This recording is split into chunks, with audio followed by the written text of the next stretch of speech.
If you've gone low carb or you've had to go low carb, you might be missing fried rice. In this recipe, I'm going to show you how to get all the flavors of fried rice, but without the carbs. This dish also packs in plenty of extra vegetables, and is super fast and easy to make, so let's dive in and make a delicious cauliflower fried rice. So let's take a look at some of the ingredients. We've got 4 cups of frozen rice cauliflower, 2 cups of frozen peas and carrots, 2 stalks of green onions, 2 garlic cloves, 2 eggs, 1 tablespoon of fermented black beans. This is going to add some nice umami flavor, and it's great if you're cooking gluten-free rather than using a sauce that might already have soy sauce in it, which isn't gluten-free. We've got 1 teaspoon of cornstarch, which is going to be used to make our eggs just a little bit fluffier, 1 tablespoon of soy sauce, 1.5 teaspoons of chili crisps, and 1 teaspoon of extra dry sherry. And again, I'm using dry sherry instead of Shaoxing wine because Shaoxing wine has gluten and I cook gluten-free. So the prep on this dish is really easy. We just want to take 2 tablespoons of hot water and put it in the fermented black beans and set those aside and just let those soak. We're going to mince up the garlic. We're going to thinly slice up the green onions, separating the white, stiffer part of the green onions from the softer green parts. Then in a bowl, you're going to add in the cornstarch and 1 tablespoon of water and mix that up well. And then add in the eggs and beat them until it's fully combined.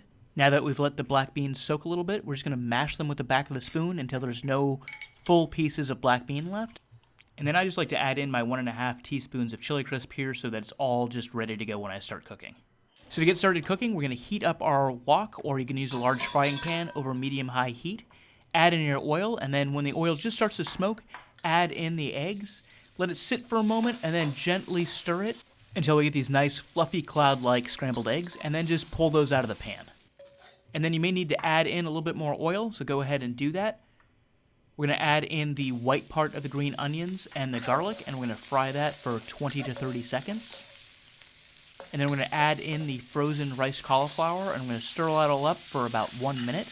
And after about 1 minute, especially if you're using a low-powered flame like I am here, you might see some water develop. So that we don't wind up with a big soupy mess, you just want to drain that water out of the pan now. And then we're just going to cook that for another 2 minutes or so. But if you have a higher heat flame, you might not need to cook it for that long. And then just go ahead and we're going to add in our peas and carrots, and we're going to cook that for another 2 minutes. Again, this might go faster if you've got more heat to your flame.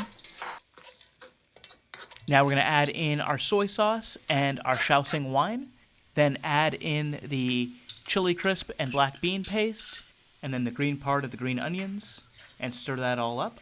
Add in the egg, break it up, stir it all together, and there we go. We've got a beautiful, low-carb fried rice that tastes delicious, and you're going to love this dish. Hey, not bad.